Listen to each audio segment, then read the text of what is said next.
Baik, Assalamualaikum warahmatullahi wabarakatuh. Perkenalkan, nama saya Eprian Trafuta Saragi dengan NPMG 1F02219. Di sini saya akan mempresentasikan proyek UAS saya, yang dimana dengan mata kuliah Smart Society. Di sini saya mengambil judul konsep dan implementasi Smart City di Kota Pematang Siantar, mewujudkan kota cerdas yang inklusif dan berkelanjutan. Di sini saya ngambil poin-poin pentingnya, yaitu pertama latar belakang, kedua gambaran kota, ketiga analisis kota, potensi sumber daya manusia dan teknologi, itu yang keempat rancangan konsep smart city dan implementasinya, dampak sosial, ekonomi dan lingkungan, serta kesimpulan saran. Masuk saja langsung kita ke latar belakang, yaitu perkembangan teknologi informasi. Di sini artinya perkembangan teknologi informasi saat ini bisa membawa perubahan yang sangat signifikan, karena manusia sekarang bisa menciptakan teknologi dengan motivasi dan dorongan agar hidup bisa jadi lebih baik, apalagi semenjak sekarang sudah ada AI. Yang kedua, dampak internet dalam kehidupan manusia. Tanpa adanya internet, mungkin sekarang manusia itu tidak bisa dibilang, sekarang kan udah zamannya sudah canggih. Tanpa HP, kalau HP-nya bagus tapi internet tidak ada, mungkin tidak bisa digunakan. Terus yang ketiga, implementasi sistem informasi dalam birokrasi dan perusahaan. Artinya implementasi sistem informasi dan teknologi komunikasi ini bisa berkembang dengan sangat pesat di dunia perusahaan.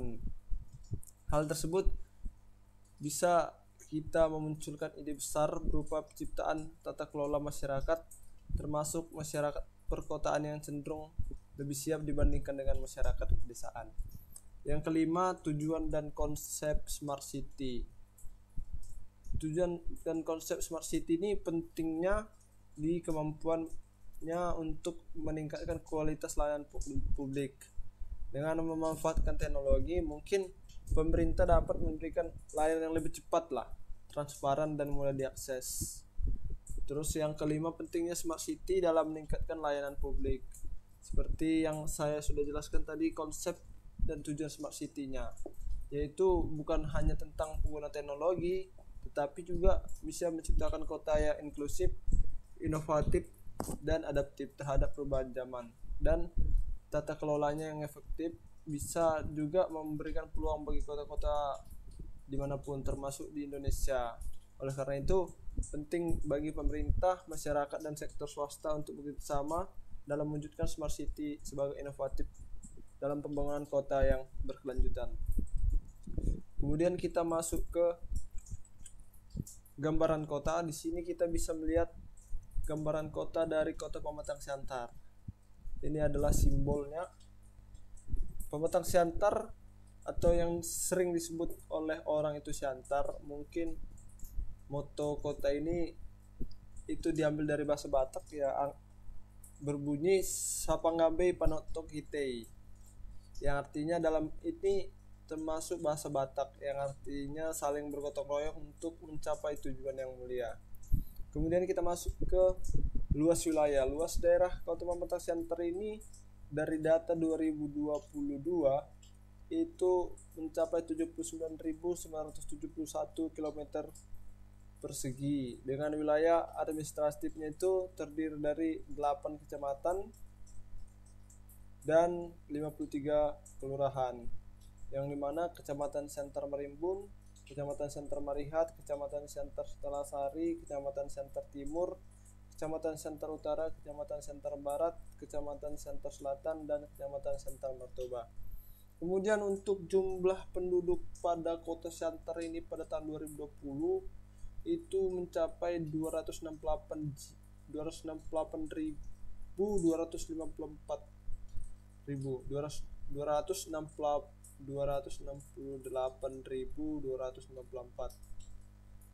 jiwa, dengan kepadatan penduduk 3.354 jiwa per kilometer persegi. Dia lanjut.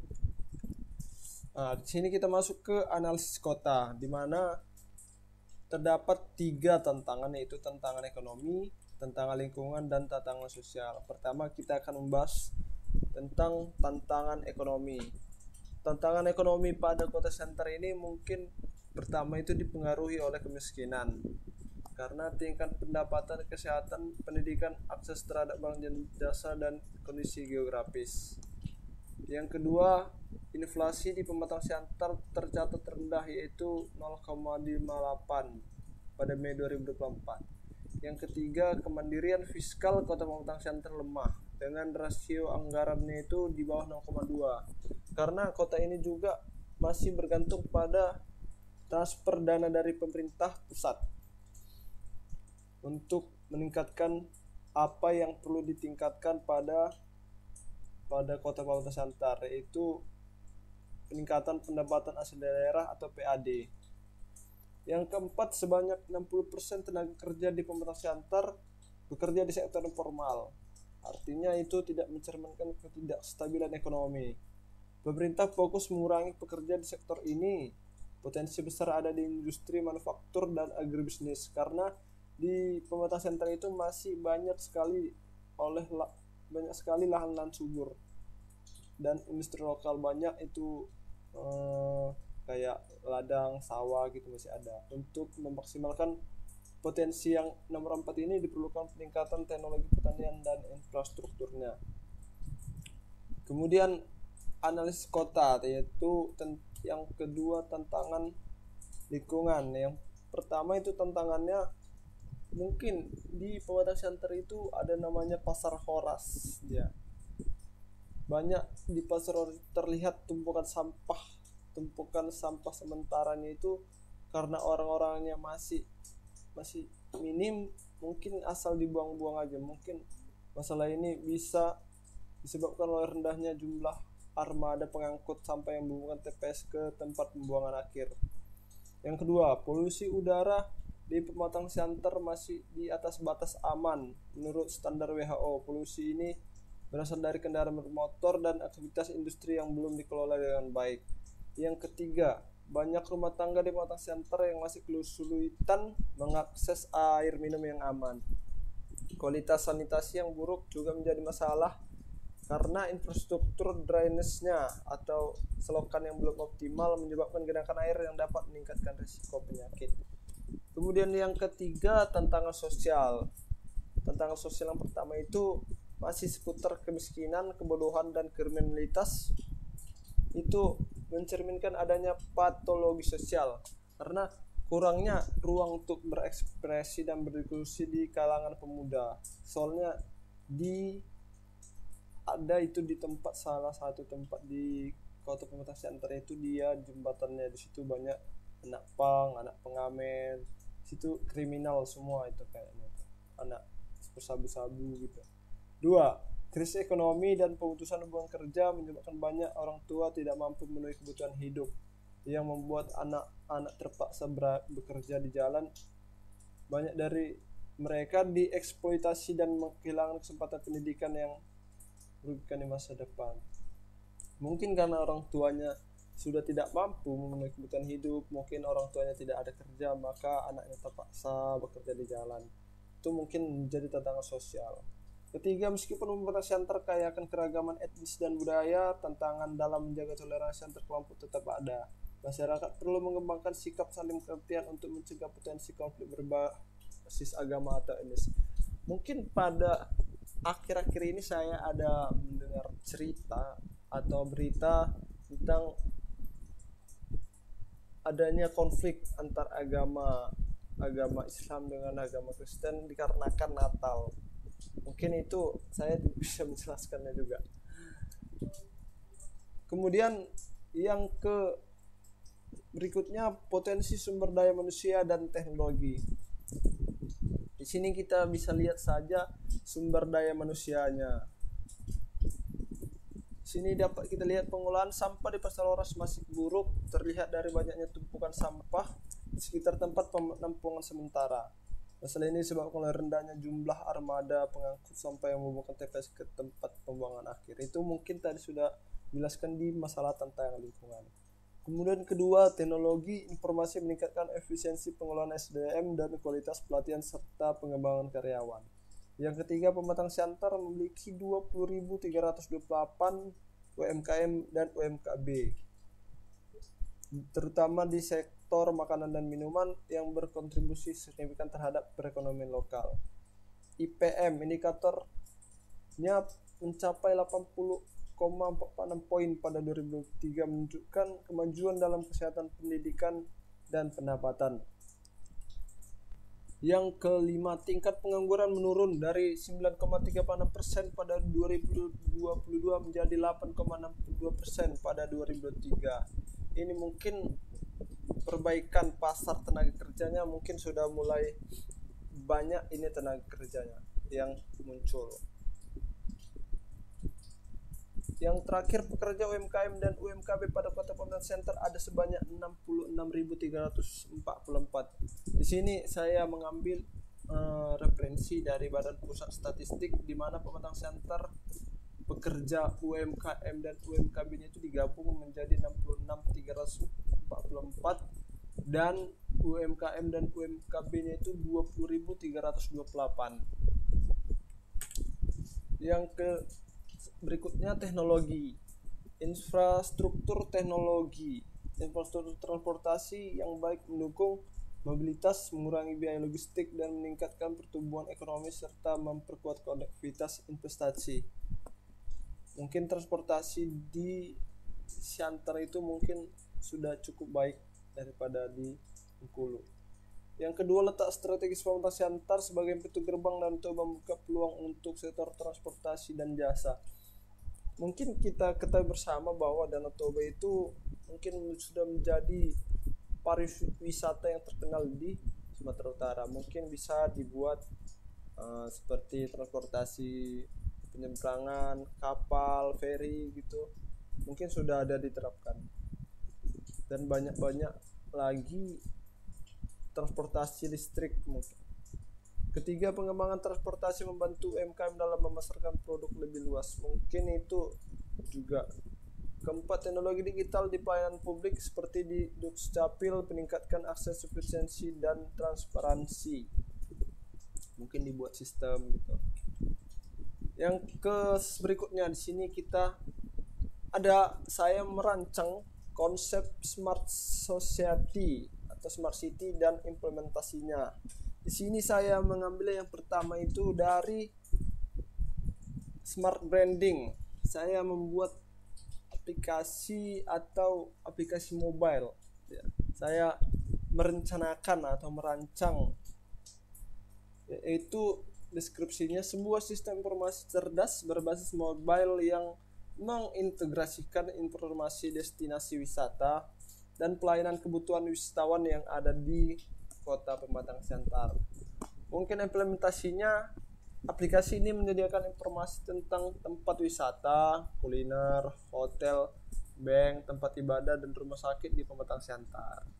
Dengan adanya fitur Google Maps juga, pengguna dapat mudah menemukan lokasi-lokasi yang telah disediakan. Aplikasi ini bisa mendukung peningkatan kunjungan wisatawan dan perekonomian lokal serta mempromosikan budaya dan kearifan lokal kota.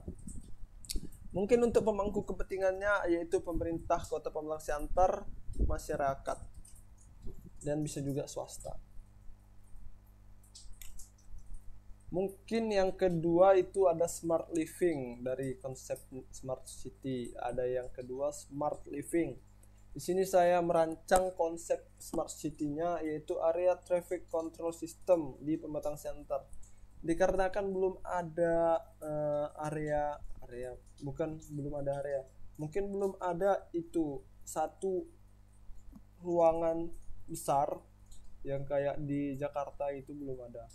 Mungkin saya mengambil referensi dari situ. Area traffic control system ini adalah sistem pengendalian lalu lintas berbasis teknologi informasi yang bertujuan untuk mengoptimalkan pengaturan lalu lintas di setiap persimpangan untuk meningkatkan kenyamanan dan efisiensi lalu lintas di Pematang Siantar. Mungkin di kamera CCTV tersebut mungkin nanti akan ada bisa keluar suara gitu. Implementasinya, pertama, analisis kondisi lalu lintas dilakukan untuk mengidentifikasi volume, pola pergerakan, dan titik kemacetan. Yang kedua, pembangunan infrastruktur, pemasangan sensor lalu lintas, CCTV, sistem komunikasi, dan perangkat pengatur lalu lintas. Yang ketiga, integrasi dan koordinasi berbagai komponen untuk memastikan pengelolaan lalu lintas berjalan efektif. Yang keempat, pengelolaan dari pusat kontrol dengan pemantauan lalu lintas secara real time dan pengaturan lampu lalu lintas adaptif. Yang kelima, evaluasi dan pemeliharaan rutin dilakukan untuk memastikan sistem bisa berfungsi dengan optimal. Mungkin pemangku kepentingannya itu ada pemerintah, dinas perhubungan, kepolisian, dan pihak swasta. Itu mungkin menjadi opsional. Yang ketiga itu smart economy. Di sini saya merancang namanya CVEC, Center Virtual Economic Center, yang artinya platform digital yang menghubungkan pelaku UMKM, masyarakat, dan pemerintah untuk mendukung transaksi online, promosi produk, serta akses informasi dan pelatihan ekonomi. Platform ini bertujuan mempercepat transformasi digital, memberdayakan usaha lokal, dan meningkatkan kesejahteraan masyarakat melalui inovasi berbasis teknologi. Mungkin implementasinya, yang pertama itu integrasi data dari sektor UMKM, pendidikan, kesehatan, dan transportasi dalam satu sistem pusat data untuk mendukung kebijakan berbasis bukti. Kedua, digitalisasi UMKM dengan pelatihan teknologi untuk pemasaran transaksi dan pengelolaan usaha. Yang ketiga, pengembangan platform e-commerce lokal untuk memperluas pasar UMKM. Yang keempat, layanan publik berbasis digital untuk pemberian akses informasi dan layanan masyarakat. Mungkin yang kelima, penyediaan infrastruktur digital yang memadai seperti internet atau wifi publik di area strategis. Ya, pemangku kepentingannya itu pemerintah dan pihak swasta yang mau bekerja sama. Yang keempat saya merancang itu ada di smart governance, yaitu saya merancang Center Rescue Hub. Artinya ini merupakan aplikasi atau sistem pusat tanggap darurat yang mengkoordinasikan pemadam kebakaran, ambulan, dan polisi untuk memberikan respon cepat dalam situasi darurat seperti bencana atau kecelakaan. Mungkin dengan teknologi, pusat ini bertujuan meningkatkan efektivitas, keamanan, dan rasa aman bagi masyarakat. Implementasinya, yang pertama, integrasi layanan pemadam kebakaran, ambulan, dan polisi dalam satu platform digital. Dua, pemasangan sensor IoT untuk memantau kondisi lingkungan dan potensi bencana alam. Tiga, pengembangan aplikasi mobile untuk melaporkan kejadian darurat dan menyediakan informasi terkini. Yang keempat, penyebaran informasi edukasi tentang prosedur tanggap darurat untuk meningkatkan kesiapsiagaan masyarakat. Mungkin pemangku kepentingannya itu pemerintah, instansi keamanan dan penanggulangan darurat, masyarakat, maupun lembaga non-pemerintah. Yang kelima, saya mengambil dari smart environment, yaitu saya mengambil atau merancang smart waste management, yang artinya memasang sensor di tempat sampah untuk memantau kepenuhan secara real time. Mungkin Kota Pematang Siantar dapat mengimplementasikan smart waste management ini dengan memasang sensor di tempat sampah untuk memantau kepenuhan secara real time. Sistem ini bisa meningkatkan efisiensi pengumpulan sampah dan memungkinkan warga melaporkan masalah lewat aplikasi mobile. Pemilahan sampah organik dan non-organik di rumah tangga juga didorong, serta data sensor untuk mengoptimalkan rute pengumpulan dan mengurangi biaya operasional yang mengangkut ke tempat pembuangan akhir. Mungkin implementasinya, yang pertama itu sensor IoT akan mengirim data tentang tingkat kepenuhan tempat sampah ke pusat pengelolaan sampah secara real time. Yang kedua, rumah tangga diberi sampah terpisah untuk sampah organik dan non organik untuk memudahkan pemilahan dan mendukung daur ulang. Yang ketiga, warga dapat mengunduh aplikasi untuk melaporkan tempat sampah penuh atau masalah lainnya. Mungkin pemangku kepentingannya itu ada di pemerintah, dinas kebersihan dan pertamanan, kota pematang siantar, serta masyarakat. Yang keenam itu smart society. Di sini saya merancang namanya Siantar Smart Service, yaitu platform digital yang mempermudah warga kota Pematang Siantar mengakses layanan publik dan melaporkan masalah kota. Misalnya warga dapat melaporkan isu seperti kerusakan infrastruktur, kebersihan atau keamanan, serta mengakses layanan administrasi secara online. Mungkin kalau dilihat ini sangat berguna karena di Siantar itu rawan maling. Ada infrastruktur kota bisa dimaling, ada yang mau rusak. Mungkin implementasinya warga dapat melaporkan masalah infrastruktur, kebersihan atau keamanan melalui platform digital Siantar Smart Service. Yang kedua, platform memungkinkan akses berbagai layanan administrasi seperti pengurusan kependudukan, perizinan dan pembayaran pajak secara online untuk mengurangi waktu dan biaya. Yang ketiga, memberikan informasi tentang kegiatan kota, cuaca dan pengumuman penting lainnya untuk meningkatkan keterbukaan dan transparansi. Yang keempat, warga dapat memberikan masukan atau keluhan atau kritik, mendukung pengelolaan kota yang lebih partisipatif dan responsif. Mungkin pemangku kepentingannya itu pemerintah, Diskominfo, dinas terkait. Selanjutnya kita masuk ke dampak program Smart City yang sudah kita rancang di Pematang Siantar tadi. Mungkin dari sisi dampak sosialnya ini, mungkin program seperti Jelajah Siantar bisa meningkatkan akses informasi, mempererat hubungan sosial dan meningkatkan kesadaran budaya. Dan untuk ATCS mengurangi kemacetan, meningkatkan kenyamanan hidup. Sementara itu Siantar Smart Service juga bisa meningkatkan partisipasi masyarakat dalam pengelolaan kota. Yang kedua itu dalam segi ekonomi, mungkin program Smart City bisa mendukung sektor pariwisata, memberdayakan UMKM melalui SIFEK, dan meningkatkan efisiensi transportasi dengan ATCS yang mempercepat pertumbuhan ekonomi dan produktivitas. Dan yang ketiga itu dampak dari lingkungannya. Smart Waste Management bisa mengoptimalkan pengelolaan sampah dan daur ulang, sementara ATCS mengurangi emisi gas rumah kaca. Program Siantar Rescue Hub meningkatkan kita untuk kesiapsiagaan kota atau masyarakat Pematang Siantar ini bisa siap siaga bencana dan mengurangi dampak lingkungannya.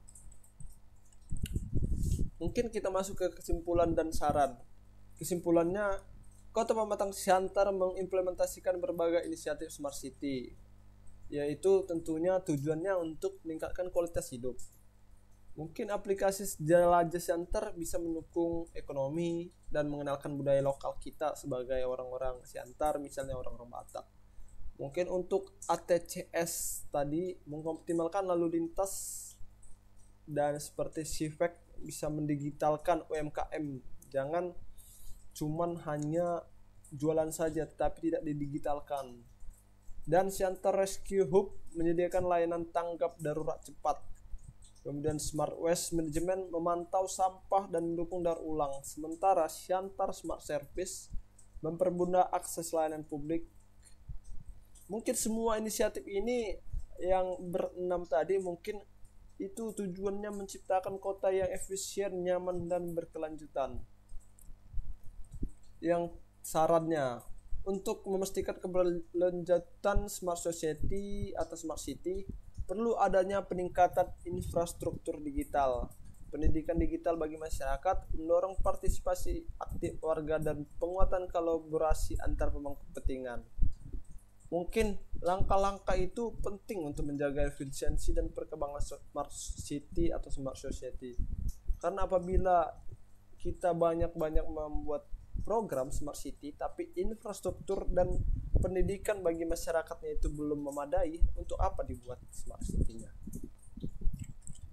Mungkin sekian dari presentasi project UAS saya mungkin banyak salahnya. Kiranya saya Epriantor Poltes lagi minta maaf jika ada kesalahan dalam penyampaian. Saya akhiri, wassalamualaikum warahmatullahi wabarakatuh.